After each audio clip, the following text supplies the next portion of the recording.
الرجيم بسم الله الرحمن الرحيم الحمد لله رب العالمين الصلاة والسلام على أشرف الأنبياء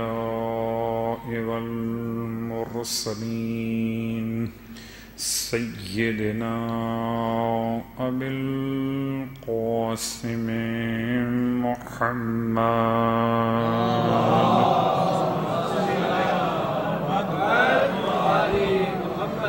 وعلى أهل بيته الطيبين الطاهرين واللعنة الدائمة على أعدائهم أجمعين أما بعد فقد قال الله تبارك وتعالى في كلامه الحميد وفرقانه المجيد قوله الحق وهو أصدق القائلين بسم الله الرحمن الرحيم يوفون بالنذر ويخافون يوما كان شره مستطيرا ويطعمون الطعام على حبه مسكينا ويتيما وأسيرا إنما نطعمكم لوجه الله لا نريد منكم جزاء ولا شكورا صلوات پڑھیں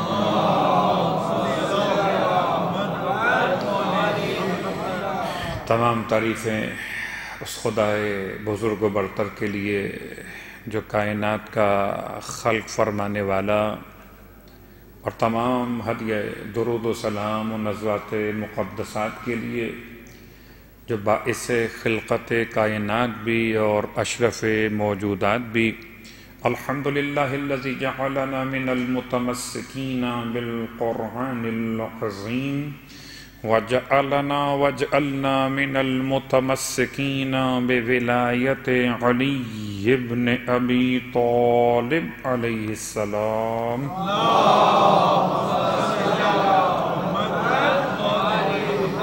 وجعلنا وإياكم إن شاء الله من الطالبين بثأر الحسين مع وليه الإمام المهدي من آل محمد عليهم السلام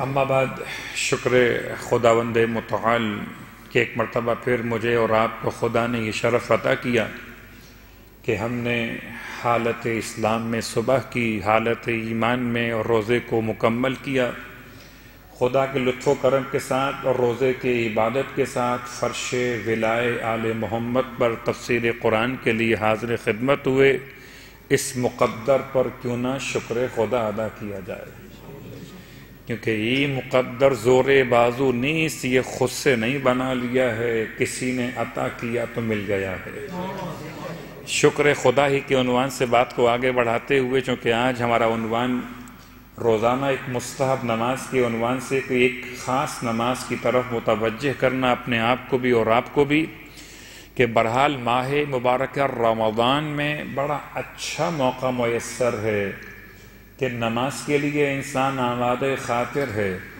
نماز واجب ادا کیجئے تو ثواب اپنے مقام پر عمدگی کے ساتھ ہے نماز نافلہ ادا کیجئے تو پھر اللہ کا رسول کا فرمان ہے کہ جو زیادہ سے زیادہ نماز کو انجام دے یہ بہترین موضوع ہے کم پڑھیے تب بھی موضوع بہترین ہے زیادہ پڑھیے تب بھی موضوع بہترین ہے اور نماز مستحب کے اعتبار سے بات کو مکمل کرتے ہوئے کہ ویسے تو ہر روز کی نماز معصومین نے بیان کی تاریخ کے اعتبار سے اور دن کے اعتبار سے حالات و واقعات کے اعتبار سے میری اور آپ کی حاجتوں اور مسائل کے اعتبار سے کوئی ایسا مقام اور گوشہ چھوڑا نہیں گیا کہ نماز بیان نہ کی گئی ہو البتہ کبھی اگر کوئی موقع میسر نہ ہو نہ دن کی نماز یاد آ رہی ہے نہ تاریخ کی نماز یاد آ رہی ہے نہ کسی موقع اور محل کی نماز یاد آ رہی ہے ویسے ہی دل چاہتا ہے کہ آج میں خدا سے اس طرح باتیں کروں کہ خدا مخاطب ہو اور میں متکلم ہو جاؤں. تو پھر نماز سے بہتر کوئی اور عبادت نہیں ہو سکتی. یہ نماز جس میں کوئی نیت نہیں ہے مگر صرف قربتاً الی اللہ. نماز ہدیہ زیارت اور ہے، نسبت کے ساتھ ہے. نماز تحیت مسجد اور ہے، مقام کے ساتھ ہے. نماز طواف اور ہے، طواف کے ساتھ ہے. نماز مخصوص حاجت اور ہے، حاجت کے ارادے کے ساتھ ہے. لیکن ایک نماز ایسی بھی ہے اس میں کوئی مخصوص الفاظ نہیں ہیں، صرف نماز ہے اللہ کی قربت کے لیے. تو کبھی اگر آپ کا دل ایسے بھی چاہے کوئی حاجت نہ ہو خدا سے مانگنے والی، ویسے تو ایسا ہو سکتا نہیں، اس لیے کہ ہم سدا کے فقیر ہیں، وہ سدا کا غنی ہے. صلوات پڑھیں محمد و آل محمد.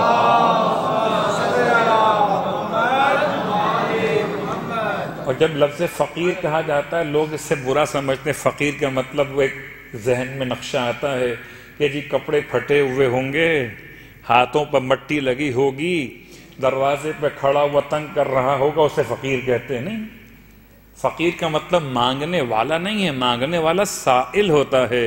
فقیر اور ہے، فقیر نکلا ہے فقر سے. فقر کہتے ہیں احتیاج کو. میں اپنے ہر ایک لمحے کے لیے مرتے ہوئے سیلز کے ساتھ ان سیل کی نئی زندگی کے لیے خدا کا محتاج ہوں. مجھے اولاد نہیں چاہیے، اولاد ہے میرے پاس. مجھے نہیں چاہیے مال، مال ہے میرے پاس.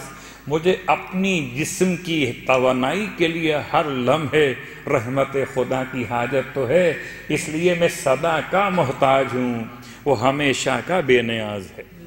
اس اعتبار سے نماز شکرانہ پروردگار. آج دو باتیں ہیں، ایک شکرانہ پروردگار کے لیے سجدہ ہے، شکرانہ پروردگار کے لیے خاص جملہ تشکر ہے، اور شکرانہ پروردگار کی ایک نماز بھی ہوتی ہے. تو نماز سے پہلے ہم بات کرتے ہیں سجدہ شکر کی.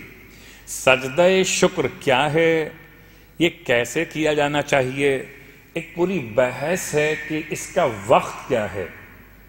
اس کا کوئی وقت نہیں ہے، سجدہ شکر کا کوئی وقت نہیں ہے. جب کوئی نعمت یاد آ جائے، جب کوئی بلا ٹلنا انسان کے سمجھ میں آ جائے، جب کوئی ایسی آیت تلاوت کر لی جائے اس میں سجدے کا اشارہ موجود ہو، یا جب کبھی دو بھائیوں میں صلح کروا دی جائے تو انسان کو چاہیے سجدے پر سجدے کیے چلا جائے. کہ سجاد بھی یہیں کے ہیں اور حلیف سجدہ طویلہ امام موسی کاظم علیہ السلام بھی یہیں کے ہیں.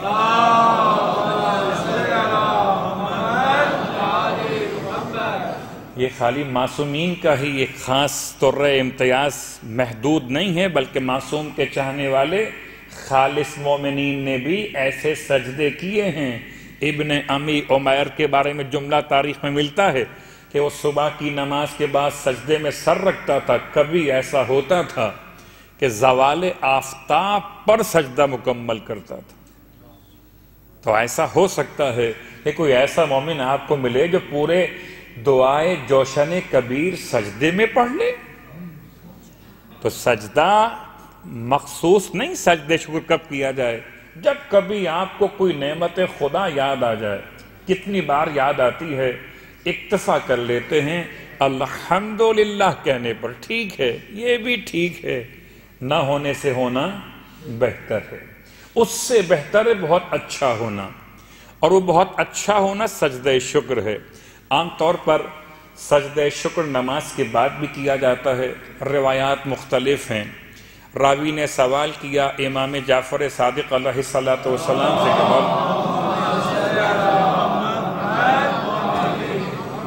نماز کے بعد سجدہ شکر وہ کرے گا جو نماز کو اپنے لیے خدا کا احسان سمجھے گا، اور جو نماز کو اپنا خدا پر احسان سمجھے گا وہ سجدہ شکر نہیں کرے گا. بہت غور کیجئے گا، آیا میں نماز پڑھ کر خدا پر احسان کر رہا ہوں، یا خدا نے مجھے نماز کا وقت دے کر مجھ جیسے بے اوقات کو صاحب اوقات کر دیا ہے؟ ذرا وقت لے کے دکھائیے. کسی بڑے سے ملنا ہو تو پہلے اس کے سیکریٹری کے پاس جائیے، پھر وہ 1 مہینے بعد کی ڈیٹ. صلوات پڑھے محمد عالم، کب کی ڈیٹ ہوگا؟ درست ہے۔ تو آیا ہم نماز کو خدا پر احسان سمجھیں؟ مغرب کی 3 رکعت نماز ہے، مولانا کچھ شارٹ ہو سکتی ہے بھئی نماز اگر مسافر پر قصر ہوتی ہے تو مغرب تو ایسی نماز ہے کہ مسافر پر بھی 3 رکعت ہی ہوتی ہے۔ کیا کیجئے، حالانکہ خدا کا بڑا احسان ہے کہ اس نے نماز واجب کی کم از کم چھوٹی سے چھوٹی نماز 2 رکعت والی ہے اور بڑی سے بڑی نماز 4 رکعت والی ہے، یعنی ہاتھ کی انگلیاں 5 ہیں اور بڑی سے بڑی نماز صرف 4 رکعت ہے۔ انگلیاں زیادہ ہیں ایک ہاتھ میں، نماز کی رکعتیں ایک نماز میں کم ہیں۔ تو انسان اگر اس اعتبار سے دیکھے تو واقعاً شکر خدا، ہم خدا پر احسان کر رہے ہیں۔ میں پہلے اشارہ کر چکا، بس اوقات انسان کا مزاج ہوتا ہے کہ میں خدا کو دے رہا ہوں۔ تم خدا کو کیا دو گے؟ جو کچھ تمہارے پاس دیا ہے سب خدا کا دیا ہوا تو ہے۔ اگر وہ نہ دیتا تو تمہارا دیا کب کا گل ہو چکا ہوتا۔ یہ اس کا دیا ہوا ہے جو تمہارے دیے بھی جل رہے ہیں۔ صلوات پڑھے محمد و آل محمد۔ بڑی محبت بھی چلایا تھا اپنے۔ اللہ اکبر، اللہ اکبر، یا رسول اللہ، یا رسول اللہ، یا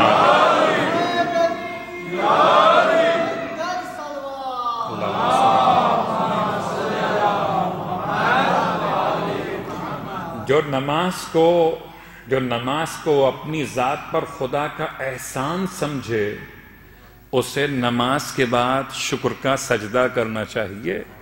امام کی خدمت میں سوال کیا کہ مولا بتائیے نماز کے بعد سجدہ شکر کا کیا مطلب ہے؟ ہم تو یہ سمجھتے تھے کہ نماز خود ایک شکر کا طریقہ ہے۔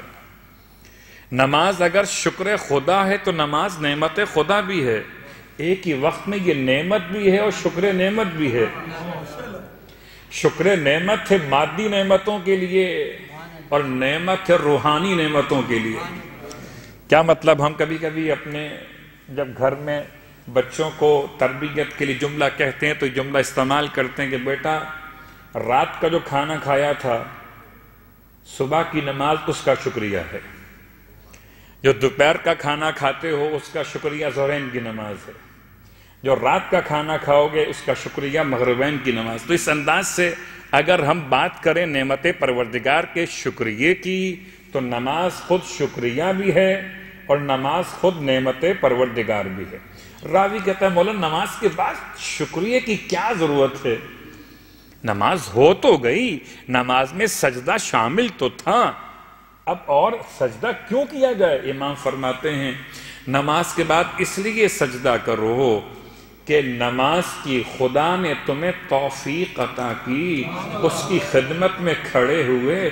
کتنے ایسے ہیں جو خدا کی خدمت میں آتے ہی نہیں ہیں، تم آ گئے، اس پر خدا کا احسان کا شکریہ ادا کرو۔ اور شکر نماز کا طریقہ ہے سجدہ۔ پھر امام فرماتے ہیں کہ اس سے بڑھ کر کہ یہ ایک تو شکر خدا ادا ہو رہا ہے کہ تم اس کی خدمت میں آ کر کھڑے ہوئے، دوسرا اس نے تمہیں توفیق عطا کی، ورنہ بہت سوں سے توفیق سلب ہو جاتی ہے، اور توفیق سلب ہونے کا مطلب روک نہیں دیا جاتا بلکہ رکاوٹیں ایسی ہوتی ہیں جو انسان خود نہیں آ پاتا، تو توفیق سلب نہیں ہوئی، شکر خدا ادا کرو۔ تیسری بات یہ کہ اگر تم واجب نماز جو ادا کر چکے تھے اس میں کوئی نقصان، کوئی کوتاہی یا کمی رہ جائے تو اسے نوافل پورا کرتے ہیں، اور نوافل کے بعد بھی کوئی کمی رہ جائے تو سجدہ شکر پورا کرتا ہے۔ اور طریقہ ہے کس طرح سے خدا کی بارگاہ میں انسان حق عبادت کو تو کیا کم از کم ذکر عبادت کو انجام دے لے نماز کے بعد۔ اب مسئلہ یہ، حضرت ابراہیم علیہ السلام کو خدا نے خلیل بنایا کثرت سجود کی بنیاد پر، حضرت موسیٰ علیہ السلام کو کلیم بنایا اس لیے کہ آپ اپنے دونوں رخساروں کو مٹی پر ملتے تھے۔ اس کیفیت کو، اس کیفیت انکساری کو خدا نے اتنا پسند کیا کہ موسیٰ کو کلیم بنا لیا۔ کوئی خلیل بنا تو سجدے کی برکت سے بنا، کوئی کلیم بنا تو سجدے کی برکت سے بنا، کوئی اگر مومن بنا تو سجدے کی برکت سے بنے گا انشاءاللہ۔ سجدہ شکر کا ایسا ہونا چاہیے کہ جسے نماز کے بعد انجام دیا جائے۔ اب رہا مسئلہ، روایات بہت ساری میں خلاصہ کر رہا ہوں۔ خدا فرشتوں سے پوچھتا ہے، دیکھو یہ نماز تو پڑھ چکا، حجاب ہٹ گیا، فرشتوں اور انسان کے درمیان سے حجاب ہٹ گیا، فرشتوں دیکھو نماز پڑھ چکا، جو میں نے واجب کی تھی وہ تو کر چکا، اب یہ سجدے میں کیوں پڑا ہوا ہے؟ فرشتوں میں سے کیا دوں اور کیا دوں؟ کہ تو اسے رحمت دے دے، کہ اور کیا دوں؟ کہ جنت دے دے، اور کیا دوں؟ کہ اس کے تمام اہم کاموں کی کفایت کر دے، اور کیا دوں؟ فرشتے کہتے رہے، جتنا فرشتوں کا علم تھا ختم ہو گیا، مگر خدا کا سوال ختم نہیں ہوا، خدا کا سوال ختم نہیں ہوا۔ فرشتے کہتے جب خدا نے پھر پوچھا اس کے بعد کیا دوں، تو فرشتے کہتے ہیں پروردگار لا علم لی، اب ہمارے پاس کوئی علم نہیں رہا۔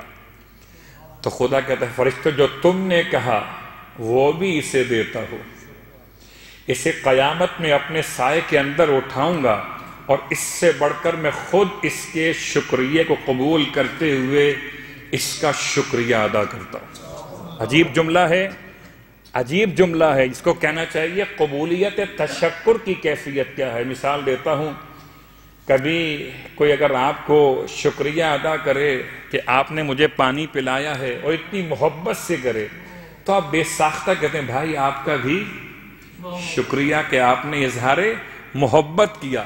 یہ میرے اور آپ کے معاملہ، جب خدا شکریہ ادا کرتا ہے تو شکریہ ادا نہیں کرتا بلکہ شکریہ قبول کر لیتا ہے، اس کی قبولیت کو ہی عطائے شکر کہا۔ صلوات پڑھے محمد و آل محمد۔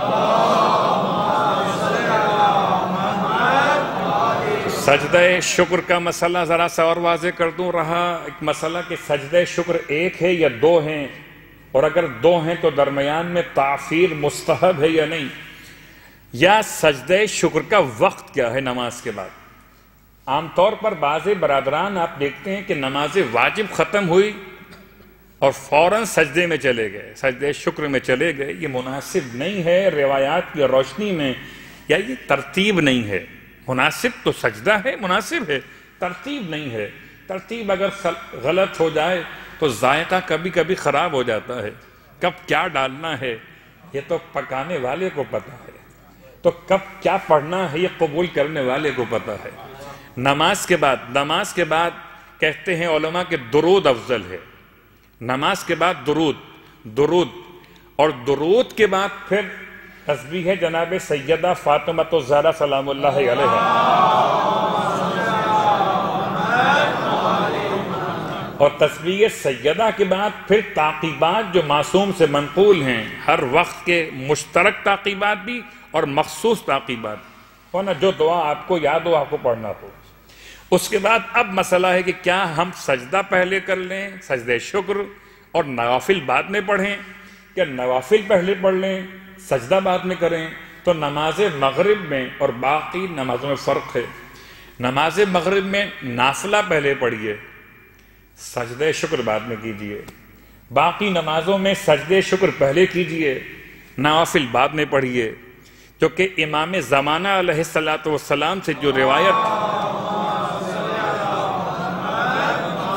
ابن حمیری کہتے ہیں کہ میں نے جب امام کی زیارت کی تو امام کا انداز یہ کہ امام تعقیبات کے بعد سجدہ شکر اور بعد میں نوافل، سوائے نماز مغرب۔ یہ مسئلہ مختلف ہے، کیونکہ نماز مغرب کی نافلہ کا وقت اتنا مختصر اور محدود ہے کہ ایک سجدے کا بھی فاصلہ اس کے وقت کو متاثر کر سکتا ہے۔ اس لیے نماز مغرب کا نافلہ سجدہ شکر سے پہلے انجام دیجئے اور بعد میں سجدہ شکر کیجئے، اور باقی تمام نمازوں میں سجدہ شکر پہلے ہے، نوافل یعنی پہلے درود، پھر تسبیح، پھر تعقیبات، پھر سجدہ شکر، بعد میں نوافل اس نماز کے جو بیان کیے گئے۔ اب رہا مسئلہ کہ کیا اور کو راستہ بتائیے کہ ہم دونوں کام کر لیں، تو پھر آخر میں علماء کہتے ہیں کہ دونوں کام کر لیجئے، ایک سجدہ پہلے بھی کر لیجئے اور ایک سجدہ بعد میں بھی کر لیجئے۔ نوافل سے پہلے بھی سجدے شکر کر لیجئے اور نوافل کے بعد بھی سجدے شکر کر لیجئے کہ سجدہ ہی تو بڑھا ہے، اس میں کون سا کوئی غلط کام ہو گیا ہے۔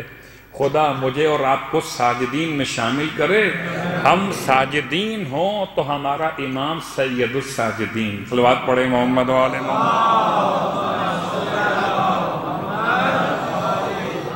اب ساری تفصیلات میں چھوڑتا ہوں ورنہ بات بہت طولانی ہو جائے گی، شاید ایک پوری مجلس اس موضوع پہ نکل جائے کہ اس میں کیا پڑھنا چاہیے، کتنی دعائیں منقول ہوئی ہیں۔ کم از کم انی ظلمت نفسی فاغفر لی، یہ جملہ مولائے متقیان کا دیا ہوا ہے۔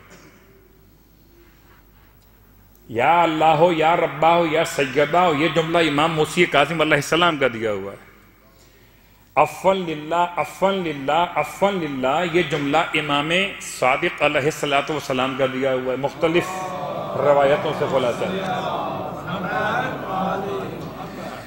البتہ کہتے ہیں 2 سجدے ہونے چاہیے، افضل یہ 1 سجدہ بھی ہو سکتا ہے، مراجع الزام کے اعتبار سے 2 سجدے لیکن شکر کے کہے جاتے ہیں۔ ایک پہلا سجدہ، پھر اس کے بعد تعفیر اپنے رخساروں کو پہلے دایاں رخسار پھر بایاں رخسار، یا اس پیشانی کے حصے کو پہلے دایاں حصہ پھر بایاں حصہ، یا اتنی بڑی سجدگاہ ہو کہ پورا یہ آ جائے، یہ پیشانی کا حصہ بھی رخسار بھی، تو دایاں اور بایاں 3 باتیں مکمل ہو گئیں، رخسار پیشانی یا دونوں ملا کر، دایاں پہلے بایاں بعد میں، پھر اس کے بعد آخر میں دوسرا سجدہ شکر، کہ بہرحال مستحب میں 1 سجدہ بھی کافی ہے شکر کا، اور 2 سجدے بھی انجام دیے جاتے ہیں شکر کے نام سے۔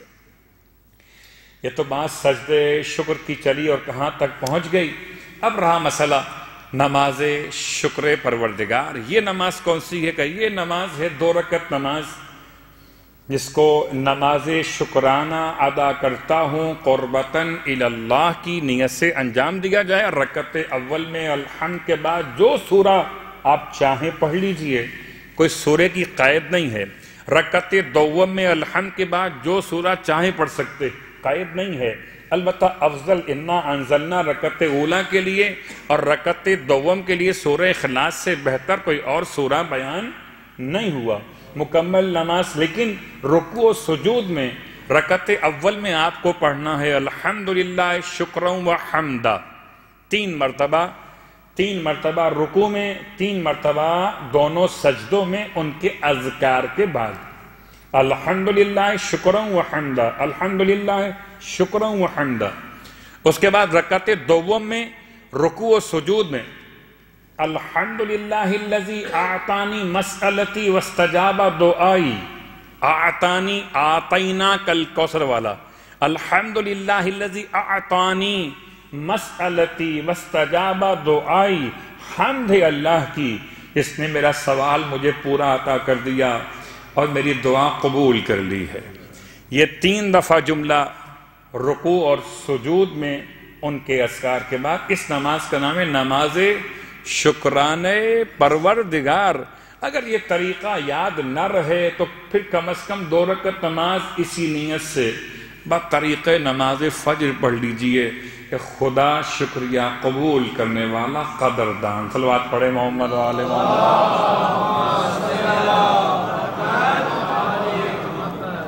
اور اسی شکر خدا کی بات سے اپنی بات کو منسلک کرتے ہوئے، مسائل تو بہت سارے ہیں، ہم نے انسان کی حقیقت کو تلاش کرنے کے لیے سفر شروع کیا ہے۔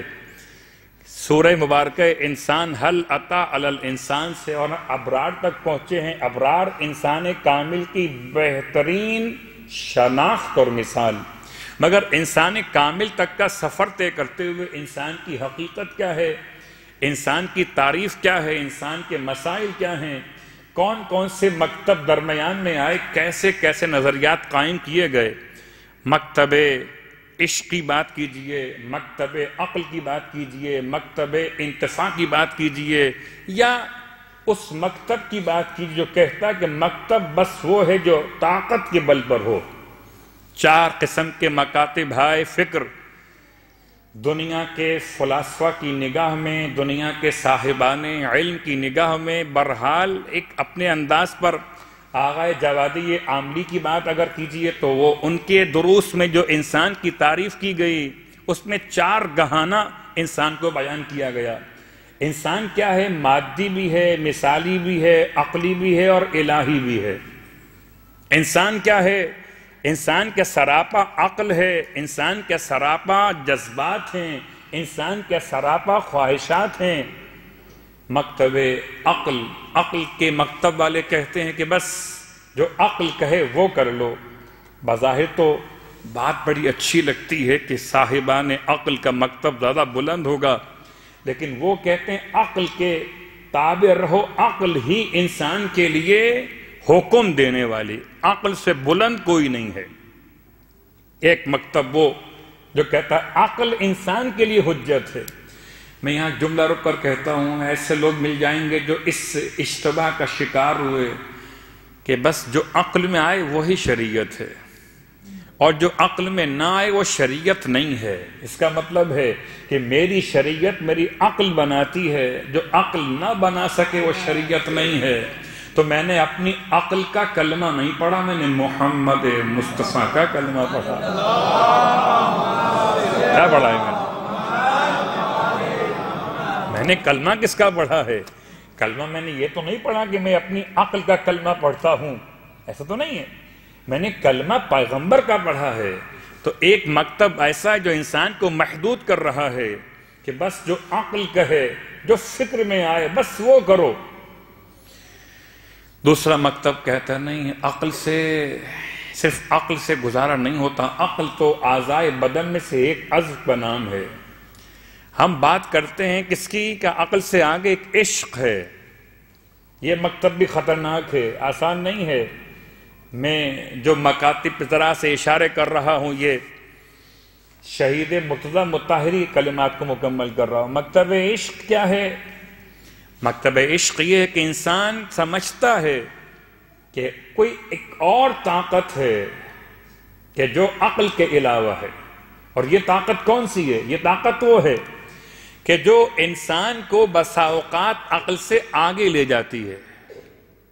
اب یہ شاید اس کو آسان کرنے کے لیے وہ ایک بہت چھوٹا سا پیغام جو 2 مصروں میں جمع کر دیا گیا، کبھی کبھار پوری تقریر کر لیجئے، لیکن پھر شاعری کا حسن شاعری میں ہے اور خطابت کا حسن فن خطابت میں ہے۔ جملہ کیا مکمل کیا جائے؟ بے خطر کود پڑا آتش نمرود میں عشق، عقل مہوائے لب بام تماشا ہے ابھی۔ اختلاف اس میں جملے میں ہو سکتا۔ تو اب کیا ہے؟ عقل بھی رکی ہوئی ہے اور عشق کہاں پہنچ گیا؟ عقل کہتی ہے جلتی ہوئی آگے مت جانا، عشق کہتا ہے حکم پروردگار ہے چلے جانا۔ صلوات پڑھے محمد و آل محمد۔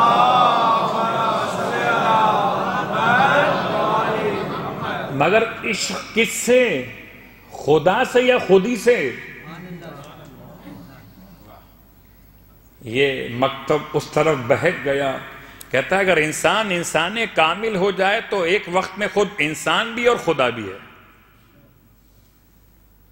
کیا مطلب؟ وہی جو صوفیہ حضرات کا نظریہ ہے کہ خدا جو ہے ذات انسان میں حلول کر جاتا ہے، لا حول ولا قوت الا باللہ، کہ خدا ذات انسان میں حلول کر گیا تو کبھی انسان اس منزل پر پہنچ گیا کہ خود خدا بن گیا۔ تو خود ہی رہے، خدا نہ ہو جائے۔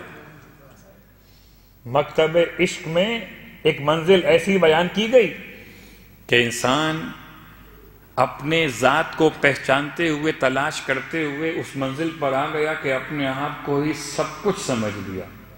مسئلہ عقل الگ ہے، مسئلہ عشق الگ ہے۔ عشق کہتا ہے کہ انسان کا سفر آسمان کی جانب ہو۔ کیا مطلب؟ عمودی شکل میں ہو، صعودی شکل میں اوپر جائے، پھر وہاں سے واپس نیچے آئے۔ تو اگر خدا سے رابطہ ہو جائے تو پھر انسان الہی قرار پائے۔ مکتب عشق، اور مکتب عشق کے ساتھ ساتھ ایک اور مکتب بھی ہے جس نے انسان کو بہکایا۔ کیسے کیسے صاحبان فلسفہ گزر گئے، اور کچھ 18ویں صدی عیسوی کے اور 19ویں صدی عیسوی کے افراد میں بڑے مغالطے پیدا کیے۔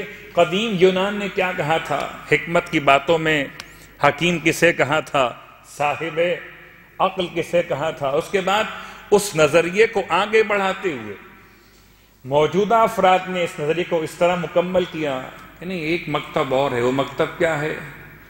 وہ مکتب انتفاع، جہاں میں مجھے نفع حاصل ہو جائے۔ علم کو معیار بناؤ، نہ عقل کو نہ عشق کو۔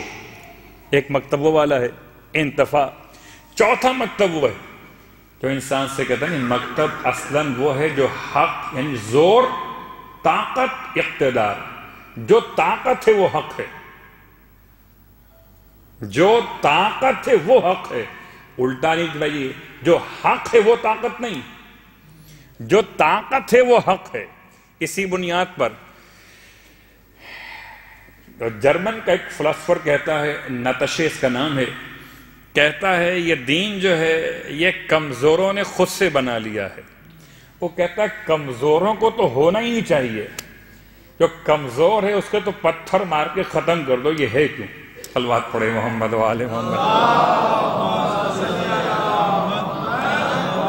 ذرا سا میں بحث کو اس طرف لے گیا کہ جہاں پھر میں واپس گھما کے آپ کو لاؤں ابرار تک، تو ایک مکتب کہتا ہے کہ یہ دین اصلاً کمزوروں نے خود سے بنا لیا ہے۔ کارل کہتا ہے نہیں، ایسا نہیں ہے، دین کمزوروں کی اختراع نہیں ہے، دین طاقتوروں کی اختراع ہے۔ اگر کمزوروں کی اختراع ہو کیا مطلب؟ کہ دین میں یہ مالی واجبات ہیں، یہ کمزور کرنے کے لیے ہیں کہ مال نکلے گا یہ کمزور ہوگا، یہ نماز پڑھے گا کمزور ہوگا، یہ کسی کی مدد کرے کمزور ہوگا۔ لا حول ولا قوت۔ کبھی صرف اپنے مکتب سے باہر نکل کے دیکھیے کس طرح کے آراء و خیالات سے دنیا بھری ہوئی ہے۔ چوتھا مکتب طاقت اور اقتدار۔ شاید اس لیے کہا جائے کہ اگر ہمارے علاقے میں ہو تو وڈیرہ شاہی کہلاتی ہے، زمینداری کہلاتی ہے، وڈیرہ شاہی کہلاتی ہے، اور اگر کہیں اور ہو تو بادشاہی کہلاتی۔ صلوات پڑھے محمد و آل محمد۔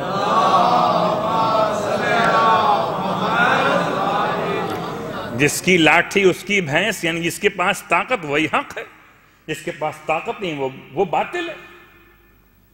اور یہی ہوا کہ اگر ایک نظریہ یہ بنا کہ دین کس نے بنایا، کہ دین کمزوروں نے گڑھ لیا ہے تاکہ طاقتوروں کو ان کی طاقت سے تھوڑا سا کم کیا جائے۔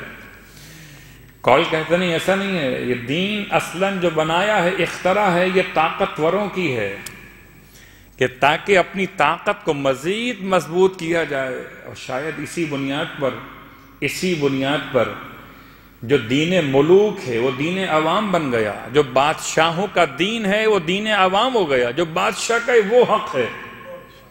ابھی بات ہو رہی تھی اتفاق سے مجلس سے پہلے کہ ایک وہ واٹس ایپ پر کوئی ویڈیو کلپ چل رہی ہے نماز امام جماعت کے حوالے سے، کہ وہ نماز پڑھاتے پڑھاتے درمیان میں چلے گئے اور موبائل کال ریسیو کی، واپس آ کے کھڑے ہو گئے۔ تو میں جملہ کیا عرض کروں؟ بات یہ کہ اگر دین ملوک دین عوام ہو جائے، دین خدا ہو جائے، تو جو بادشاہ کرے وہ صحیح، ارے جو بادشاہ کے کتے کرے وہ بھی صحیح۔ اللہ اکبر، جملہ سخت کا میں نے کیوں؟ اس لیے کہ مسئلہ کیا ہے کہ اگر ایسی عوام ہو جو کنیز کے پیچھے بڑے ادب سے نماز پڑھ لے، جو 2 رکعت نماز پڑھانے والے جماعت کے جنس نہ پہچانے، وہ خدا کو کیا پہچانے؟ صلوات پڑھے محمد و آل محمد۔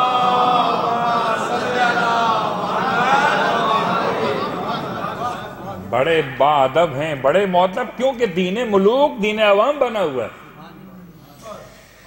تو جو حق کا مذہب ہے وہ کہتے ہیں وہی مذہب حق ہے، اس کے پاس طاقت ہے، جس کے پاس طاقت نہیں ہے وہ باطل ہے۔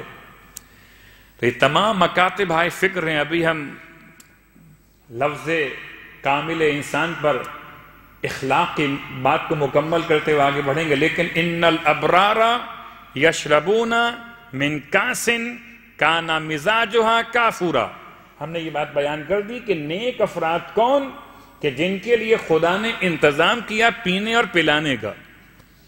اب یہ پینے اور پلانے کا لفظ گرچہ استعمال ہوتا ہے سوء معنی میں، مگر یہاں حسن معنی میں استعمال کیجئے۔ کہیں پیتے ہیں تو بہک جاتے ہیں، یہاں پیتے ہیں تو سنبھل جاتے ہیں۔ ہم تو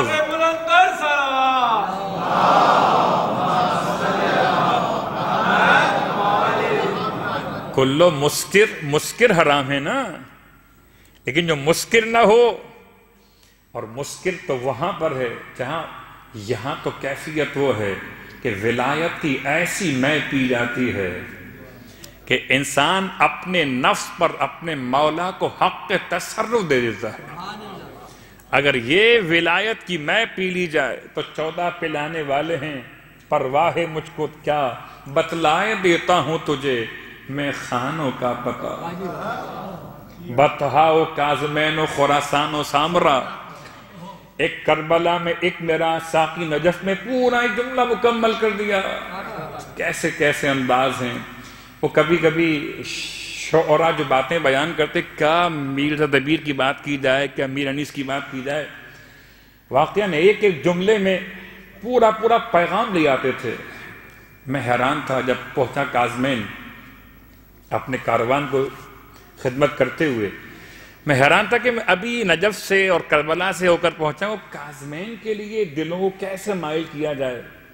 صرف یہ کہوں کہ 2 امام یہاں، تو کہتے ہیں ہم تو امام کے پاس سے ہو کے آ رہے ہیں، امام اول کے پاس سے ہو کے آتے ہیں، مولا حسین کے پاس سے ہو کے آتے ہیں، تو اب یہ کاظمین بات میں آنا تو میری مشکل کو آسان کیا۔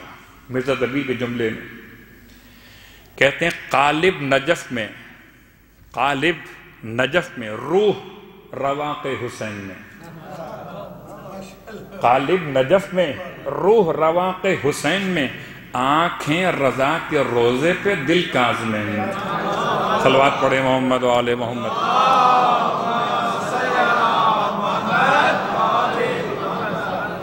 ایسے تقسیم کیا مومن کے اعضاء و جوارح کو کہ سارے مقامات پہ بانٹ دیا۔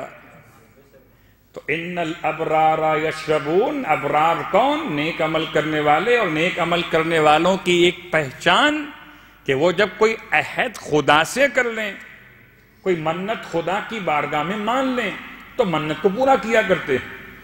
اور اسی عہد کی بات اور نظر کی بات کرتے ہوئے مولا متقیان علی ابن ابی طالب علیہ السلام پہنچے ہیں۔ پورا واقعہ ہزارہا مرتبہ سنا ہوا، لیکن آپ سوچئے گا روزے میں آپ چاہتے ہیں کہ آپ کی گھر کی خواتین، ہماری ماں بہنیں بیٹیاں کم سے کم زحمت ہو، جو کر سکتے ہیں اپنے وسائل کے اعتبار سے حلال معاملات میں رہتے ہوئے آپ اپنی فیملی کے لیے تگ و دو کرتے ہیں نا۔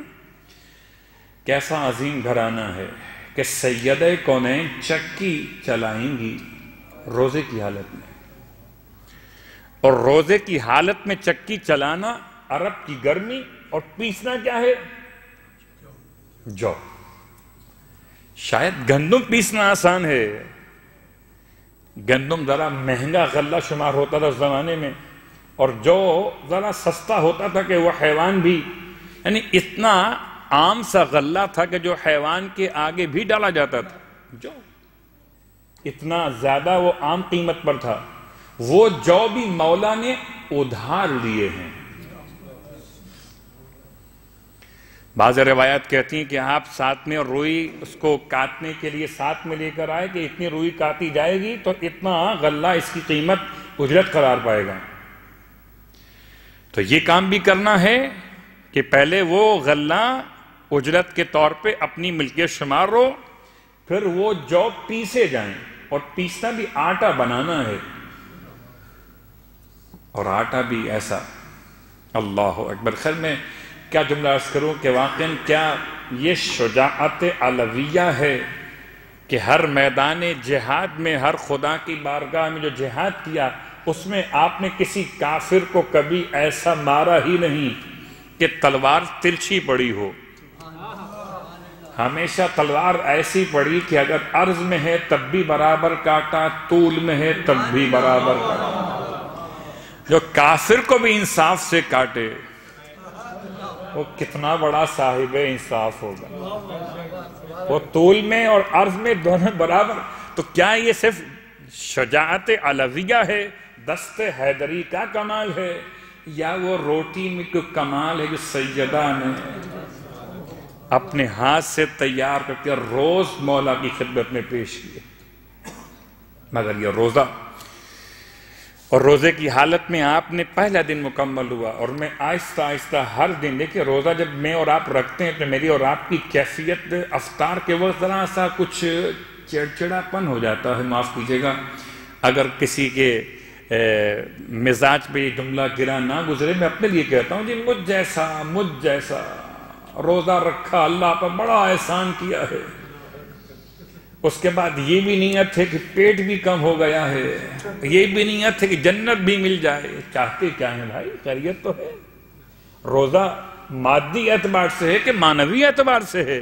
قرب خدا کے لیے یا خودی کے نظام کی اصلاح کے لیے؟ یہ ہے روزہ کس لیے؟ الصوم لی وانا اجزی بہ. خدا تو کہتا ہے روزہ میرے لیے ہے، اور میں کہتا ہوں روزہ میرے لیے. چلو آج ماشاءاللہ یہ 10 روزے مکمل ہوئے، 11 مکمل ہو گئے، ایسا کچھ طبیعت بہتر ہو گئی، نظام اچھا ہو گیا. لیکن جب روزہ افطار کا وقت آیا، دیکھیے میں تو اپنے روم میں رہتا ہوں، مجھے اتنا اندازہ نہیں ہے موسم کا، گرمی کیسی ہوتی ہے. آپ لوگ باہر نکلتے ہیں، آپ کو مجھ سے زیادہ اندازہ ہے کہ صبح سے شام تک جو آپ ٹریول کرتے ہیں، محنت کرتے ہیں، اس کے بعد شام میں کیفیت کیسی ہوتی ہے. اور اس کیفیت میں اگر کوئی اسی وقت مانگنے آ جائے، اس کیفیت میں اگر کوئی اسی وقت مانگنے آ جائے، بڑا حوصلہ ہے آپ کا کہ آپ اسے کچھ جملے میں سخت نہ کہیں، کوئی ایسا ناروا کوئی اس کے لیے جملہ استعمال نہ کریں. ہو سکتا ہے کنٹرول اتنا مضبوط ہو آپ کا، لیکن اگر آپ کے سامنے روٹی ایک ہی رکھی ہوئی ہو، آپ بتائیے، آپ یہ سوچتے ہیں کہ پہلے میں اپنا دیکھ لوں بھائی، اس کے بعد دیکھوں گا. اب ہے یہ خوراک تو دیں کیا اسے؟ ایک کھجور ساتھ میں ہو تو روٹی آپ دے دیجئے، مگر یہ ساتھ میں کھجور نہیں ہے. یعنی غربت کی یہ کیفیت ہے کہ وہ کھجور جس سے روزہ کھولنا اتنے اجر و ثواب کا باعث ہے، وہ کھجور بھی دسترخوان پر نہیں ہے. وہ کھجور بھی دسترخوان پر نہیں ہے. آج مومن کہتا ہے مولانا جب تک پکوڑے نہ ہوں افطار کا مزہ نہیں آتا. ٹھیک ہے، اللہ خوب عطا کرے، حلال کھائیے اور خوب کھائیے، مگر شکر خدا کے ساتھ کھائیے، اور دوسروں کا حقوق ادا کرنے کے بعد کھائیے، خوب کھائیے. کس نے منع کیا؟ لیکن اگر کبھی نہ ہو تو پھر یہ جو روایت پڑھی جاتی ہے تب سمجھ میں آئے گی. اب اس سمجھ میں کیا آئے گی کہ کیا قربان کیا آل محمد نے؟ کیا سمجھ میں آئے گا میرے اور آپ کے کہ میرے اور آپ پر تو ایسا وقت ابھی آیا ہی نہیں ہے. آئیے پھر آیات کو دیکھتے ہیں. آیات کیا کہتی ہیں؟ یوفون بالنذر، وہ پورا کرتے ہیں اور کرتے رہیں گے. صیغہ مضارع ہے، حالانکہ یہ واقعہ تو ایک دفعہ کا ہے نا. یوفون صیغہ مضارع ہے. اللہ اکبر. گویا اس آیت میں خدا نے قیامت تک آنے والے ان افراد کی گنجائش رکھی ہے جو پیرو اہل بیت واقعی ہو جائیں. یوفون بالنذر، کون ہے ابرار؟ کہ جو نذر کو پورا کرتے ہیں اور کرتے رہیں گے.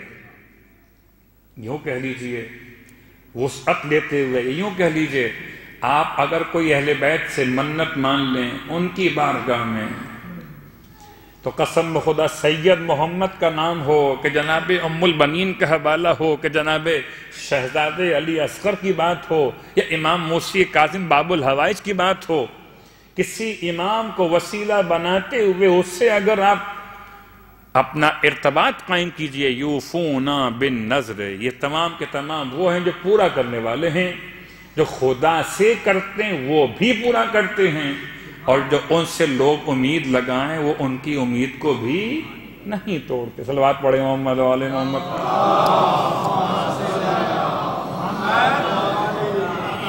یوفون بالنذر ویخافون یوما کان شرہ مستطیرا. ہماری اور آپ کی کیفیت الگ ہے. یا تو ہم بالکل حالت رجا میں چلے جاتے یا بالکل حالت خوف میں چلے جاتے ہیں. حالت رجا کا مطلب جی اب کہاں جہنم کی بات کرنا. ہاں خدا معاف کرے ایسے ایسے افراد سامنے آ گئے کہ جو کہتے ہیں جی ملک الموت کی تو کلائی توڑ دے مومن، لا حول ولا قوت. کوئی وہاں کشتی ہو رہی ہے ملک الموت سے. یہ جملہ گناہ کبیرہ ہے، کیونکہ ملک الموت فرشتہ پروردگار ہے، معصوم ہے اللہ کی طرف سے. اس کی شان میں توہین کرنا، ان فرشتوں کی شان میں توہین کرنا جو سوال و جواب کرنے آتے ہیں، اور ایسے ایسے مل گیا رجا کی بنیاد پہ بات کرنے. جی ہم سے کون پوچھے گا، ہم تو مومن ہیں، ہم سے قبر میں فرشتے پوچھنے نہیں آئیں گے بلکہ میلاد کرنے آئیں گے بیٹھ کر، یا محفل سجائیں گے آ کر. سوچئے گا اگر ایسا ہی جملہ ہے تو پھر تلقین کس کے لیے ہے؟ ان کے لیے ہوگی. صلوات پڑھیں محمد و آلہ محمد. پھر تلقین کس کے لیے؟ غیروں کے لیے. ان کو بتائیں گے لا تخف ولا تحزن وقل فی جوابہما، مت گھبرا مت خوف کر بلکہ ان کے جواب میں کہہ دے. اور یہ تلقین کے ایک جملے کی وہ کیفیت ہے کہ جناب فاطمہ بنت اسد سلام اللہ علیہا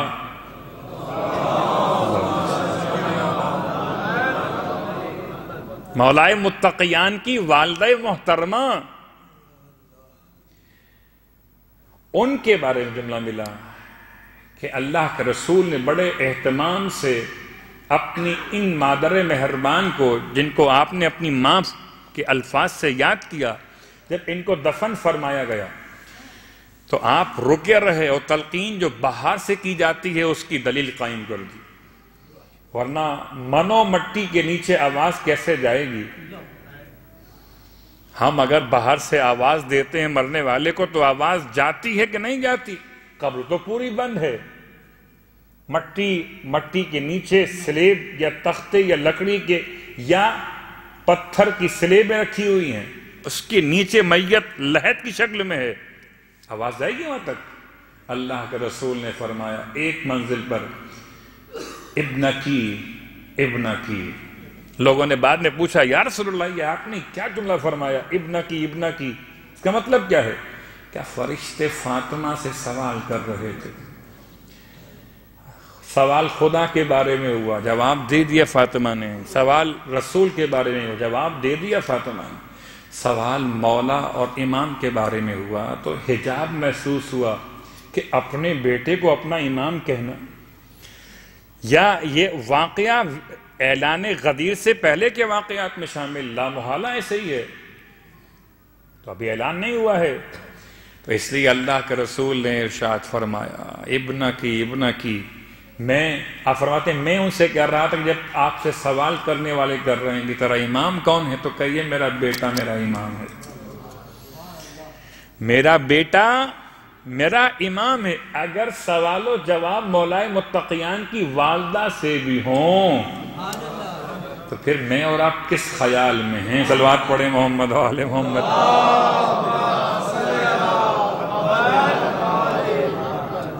اور آپ کس خیال میں؟ تو کبھی رجا میں اتنے آگے بڑھتے ہیں کہ وہاں پہنچ جاتے ہیں کہ ہم سے کیا ہوگا، ہمیں تو موت نہیں آنے والی، ہمیں تو مسئلہ ہی نہیں ہے، نہ فرشتے آئیں گے نہ ملک الموت آئیں گے.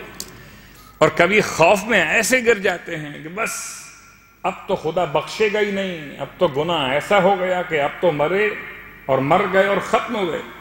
نہ خوف، صرف خوف، اور نہ رجا اور صرف رجا، بلکہ مومن کی پہچان ہے کلما زید فی ایمان، جب اس کا ایمان بڑھتا ہے تو خوف اور رجا ساتھ ساتھ بڑھتے ہیں. جتنا خوف بڑھے اتنی امید بڑھے، جتنی امید بڑھے اتنا خوف بڑھے. یخافون، میں کہاں لے جاؤں اس جملے کو نکال کر؟ یہ جملہ اہل بیت اطہار کی شان بیان کرنے والی آیت کا حصہ ہے. میں اسے الگ نہیں کر سکتا. یخافون یومن، یہ کون لوگ ہیں جو ڈرتے ہیں، خوف کرتے ہیں؟ کون لوگ ہیں؟ کوئی اور ہیں؟ یہ ابرار نہیں ہیں. آیت تو کہتی ابرار ہیں. یخافون یومن کان شرہ مستطیرا، یہ اس دن کے بارے میں خوف کرتے ہیں اور کرتے رہیں گے. کان شرہ، کہ جس دن کا شر، جس دن کی برائی، جس دن کی جو کہہ لیجیے کہ سختی، مستطیرا، ایسی کہ چاروں طرف پھیلی ہوئی ہوگی. یخافون یومن، یعنی ایک ایسی کیفیت میں داخل ہو گئے کہ نظر کو پورا کرنے کے بعد بھی خوف اپنے مقام پر ہے. میں تو 2 رکعت نماز پڑھ کے سمجھتا ہوں بس میں نے اللہ سے جنت کا پاسپورٹ لے لیا، ابھی کیا مسئلہ میرے لیے. میں روزہ رکھ کے سمجھتا ہوں بس مجھے تو مسئلہ ختم ہو گیا. یہ یوفون بالنذر کے بعد کہا گیا کہ اپنی نظر کو پورا بھی کرتے ہیں. وَيَخَافُونَ يَوْمًا كَانَ شَرُّهُ مستطیرا. اس کے بعد جملہ استعمال ہوا وَيُطْعِمُونَ الطَّعَامَ عَلَى حُبِّهِ مِسْكِينًا وَيَتِيمًا وَأَسِيرًا. پہلا مسئلہ ابرار کا اور خدا کا تھا، اب ابرار کا اور مخلوق خدا کا. صلوات پڑھیں محمد و آل محمد. اور انشاءاللہ باقی باتیں کل اگر زندہ رہے اور خدا نے توفیق عطا کی صحت و عافیت کے ساتھ بات کو مکمل کرنا ہے. آج جناب سمانہ خاتون کی بات مکمل کرنا.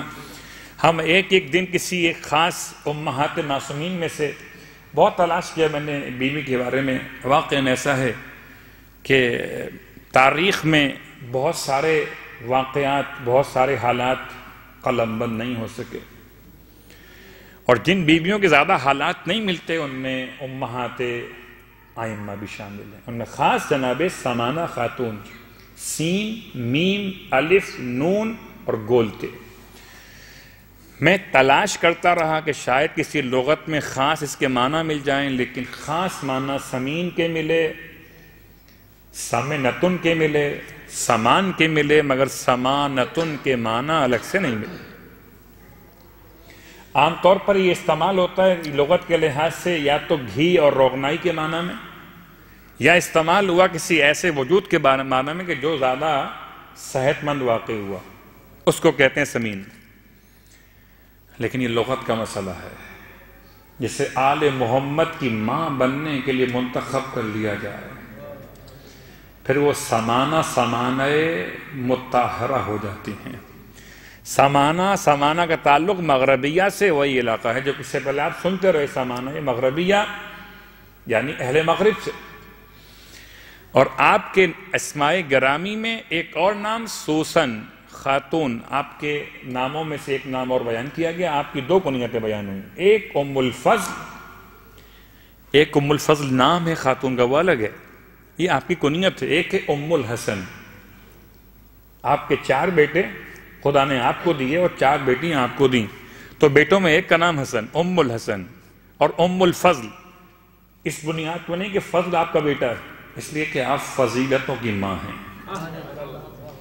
جو امام علی نقی علیہ السلام کی ماں قرار پائیں،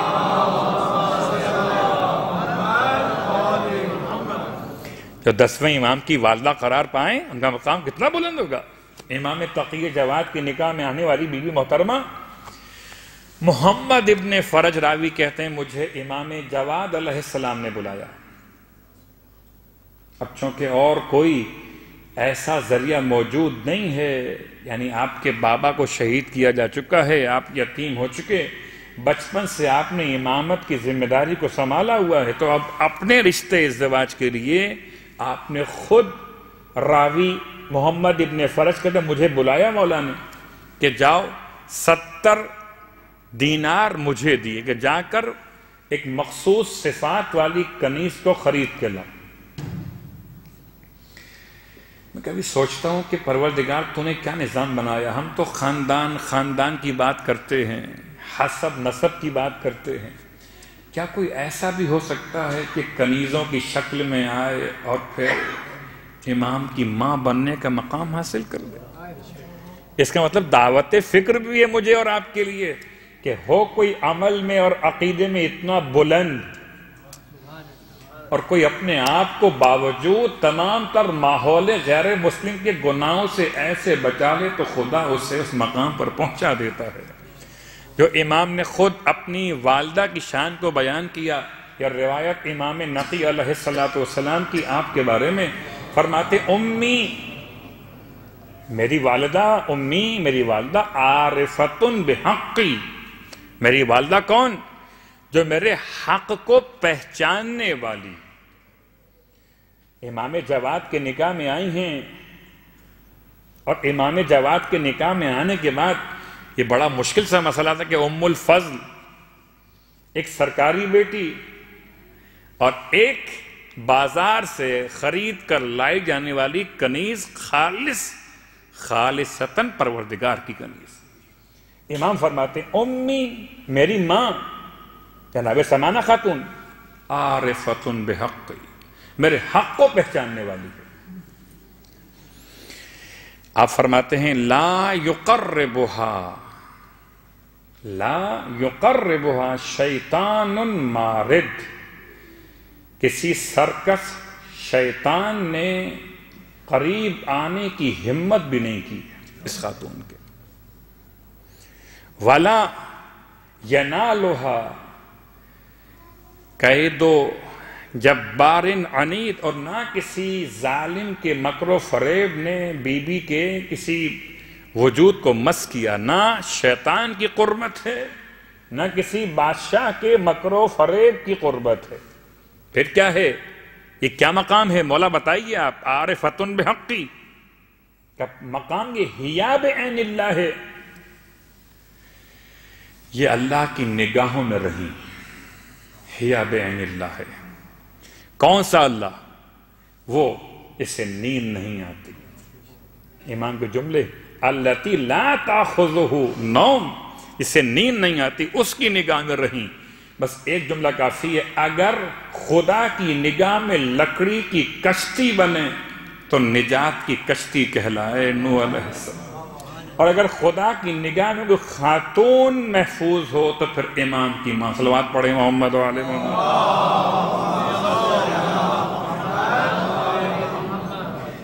یہ اللہ کی نگاہوں میں رہے، اس طرح کہ اللہ نے ان کی حفاظت کی.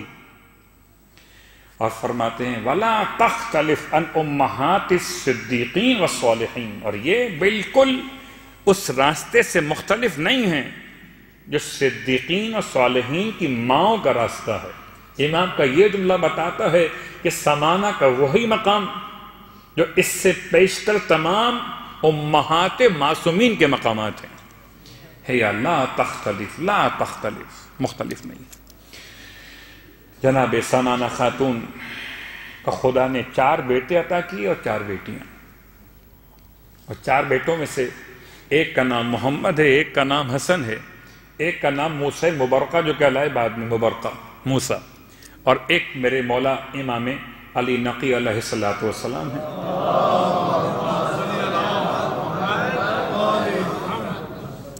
بیٹیوں میں فاطمہ ہیں، بریہ ہیں، اس کے علاوہ رقیہ ہیں، اور ایک خاص بی بی حکیمہ. یہ حکیمہ وہی بی بی ہیں کہ جنہوں نے 12ویں امام کو سب سے پہلے آغوش میں لیا تھا.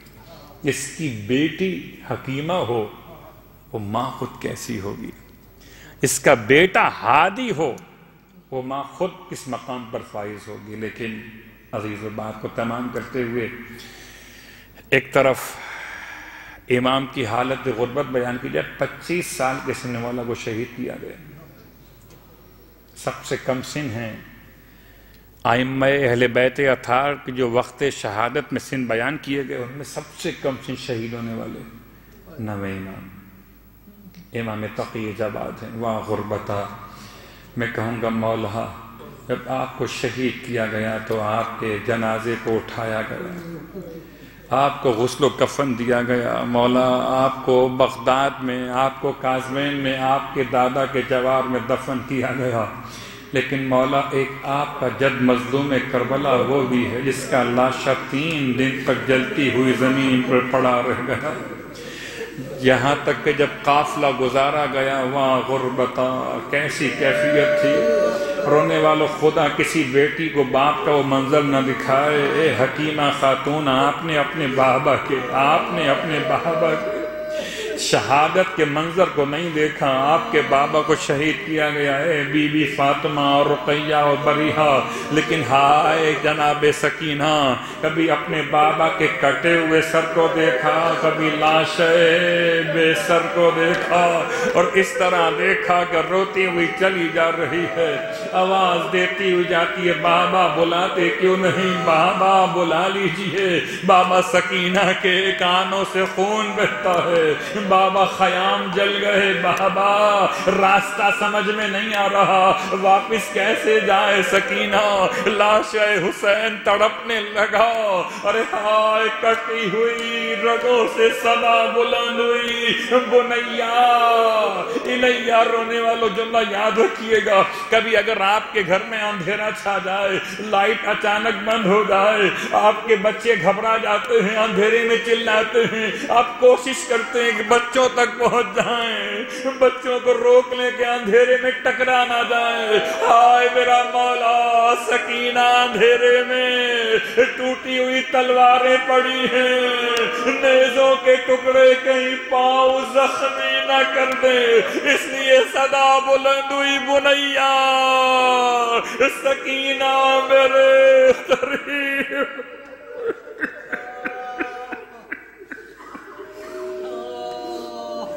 اللہ ولعنۃ اللہ علی القوم الظالمین وسیعلم الذین ظلموا ای منقلب ینقلبون۔ بہرحال واسطہ محمد و آل محمد کا ہماری اس عبادت کو اپنی بارگاہ میں قبول و مقبول فرما۔ بہرحال واسطہ محمد و آل محمد کا پروردگار تمام حاضرین مجلس کی حوائج شرعیہ کو پورا فرما۔ بہرحال واسطہ محمد و آل محمد کا کوئی غم نہ دے سوائے غم آل رسول کے۔ بہرحال واسطہ محمد و آل محمد کا میرے مالک تمام تر مشکلات صاحبان ایمان کی دنیا بھر میں جہاں بھی آباد ان کی تمام مشکلات کو دور فرما۔ بہرحال واسطہ محمد و آل محمد کا تمام بیماروں کو شفاء کاملہ عطا فرما۔ تمام عاشقان اہل بیت کی جو مشکلات ہیں، جو پریشانیاں ہیں، خاص روزگار کے معاملات کو حل فرما۔ بہرحال واسطہ محمد و آل محمد کا میرے مولا کسی کا محتاج نہ فرما، پروردگار فقر و فاقہ سے محفوظ فرما۔ بہرحال واسطہ محمد و آل محمد کا قرضوں سے محفوظ فرما۔ بہرحال واسطہ محمد و آل محمد کا امام زمانہ علیہ السلام کے ظہور میں تعجیل فرما، اور ہم سب کو امام علیہ السلام کے ادنا ترین خدمت گزاروں میں شامل فرما۔ ایک مرتبہ سورہ الحمد اور 3 مرتبہ سورہ اخلاص کی تلاوت کی التماس۔ آج کی افطار کا انتظام ویر جی فیملی اور برادر صادق پنجوانی کی طرف سے کیا گیا تھا۔ ان کے مرحومین، ویر جی فیملی کے تمام مرحومین، مرحومہ فدا حسین کرم علی، مرحوم فدا حسین کرم علی، مرحومہ سغرا بانو شام جی، مرحوم حاجی معصوم علی، شہر بانو قاسم علی، معصوم علی نورانی، رضیہ بائی بنت کھیم جی محمد اور اشرف علی نورانی، صابرہ بنت معصوم علی، محمد حسین بیڑی والا اور مریم بائی سلیمان، رجب علی منکانی اور گل بانو بائی، انصر علی صابر، غلام علی صابر، محمد عارف اور رضا علی نورانی، فہمیدہ بنت یوسف علی، پنجوانی نورانی فیملی، صابر فیملی کے تمام مرحومین، حاضرین کے مرحومین اور تمام ارواح مومنین مومنات سامعین ناظرین کے تمام مرحومین بسال فرما دی۔ بسم اللہ الرحمن الرحیم، الحمد للہ الرحمن الرحیم، مالک یوم الدین، ایاک نعبد و ایاک نستعین، صراط المستقیم صراط الذین انعمت علیہم غیر المغضوب علیہم ولا الضالین۔ بسم اللہ الرحمن الرحیم، قل هو اللہ احد اللہ الصمد لم یلد ولم یولد ولم یکن لہ کفوا احد۔ بسم اللہ۔